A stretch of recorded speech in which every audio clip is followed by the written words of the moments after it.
All right, we are starting chapter 12, which is all about statistics.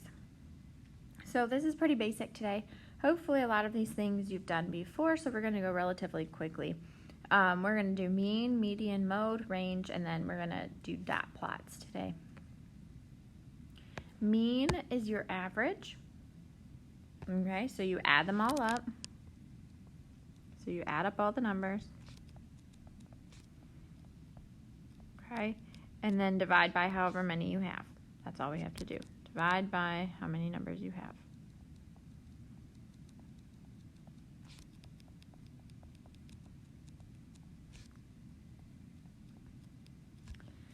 And then the median is your middle number, so you have to put them in order. So order them. Smallest to largest.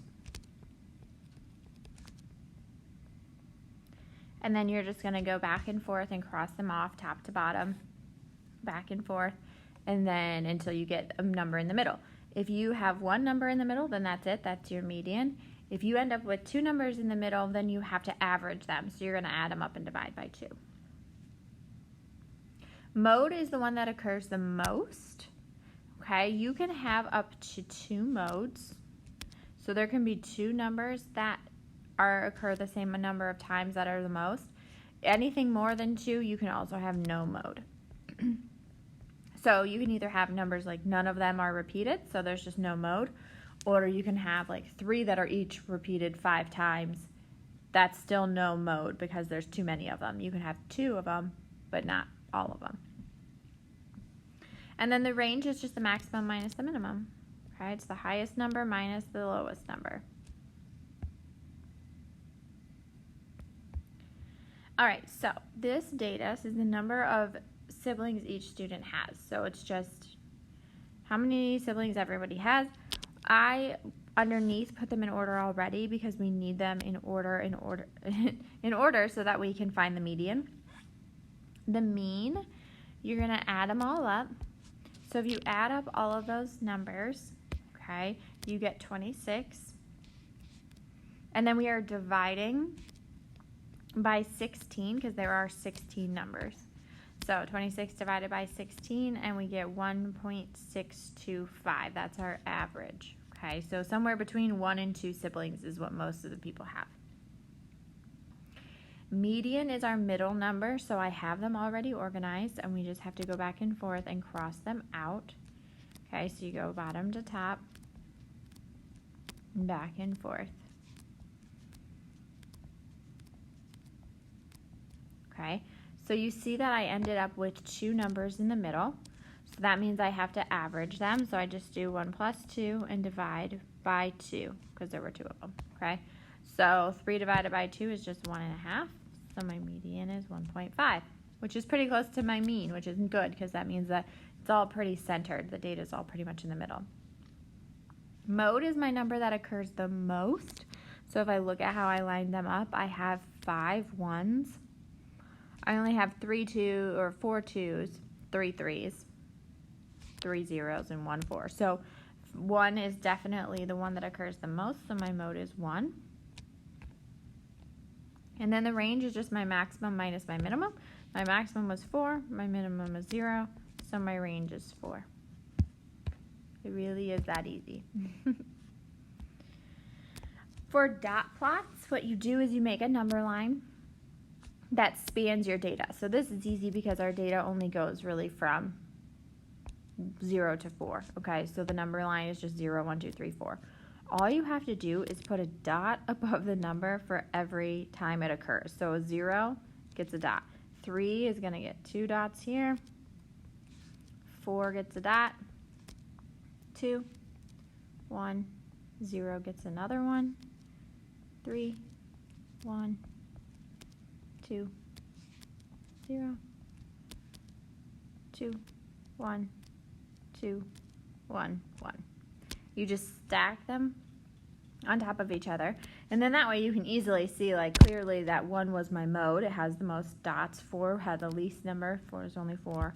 So it's just a way to depict the frequency, the occurrence, how many times this happens. Okay. So frequency is how often something occurs. So this is a good way to kind of show how many times we got each of those numbers. That's a dot plot. Okay, we'll do one more example. So how many minutes it takes people to eat breakfast. Again, I already put them in order for us. The mean, we're going to add them all up. You add them all up, we'll get 89. And divide by how many numbers we have, which we have 18. So our mean is 4.94. Okay. The median, we're going to go back and forth again, crossing them off.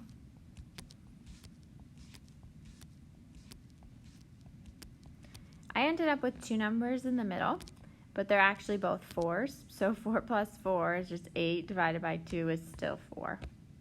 So my median is 4.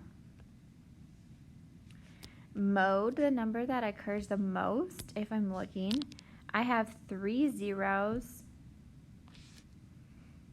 I also have 3 tens, okay?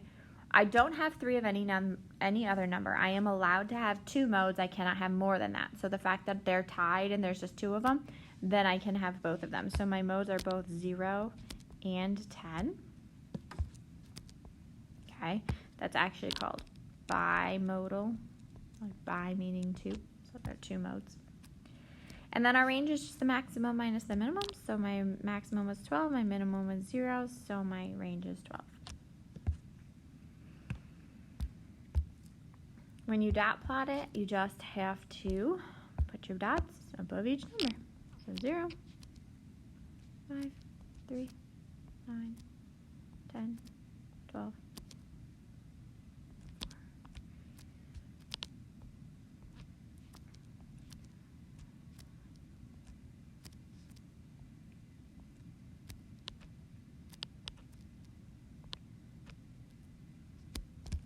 And we're done.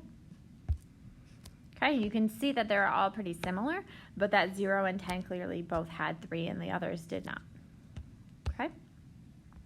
All right, what you're going to do now, if you're at home, you're done. You can go ahead and turn those in. If you are at school, then you are going to collect your shoe size. So we're going to do a class survey of what everybody's shoe size is and how many pets you have. Okay, and then you are going to find the mean, the median, the mode, the range, and create a dot plot with your own data. So the shoe size of everybody in the class and then how many pets they have, and then you can go ahead and find those things. And when you are done, you do not have any homework tonight, so just finish those 2 examples and then you're done. Bye guys.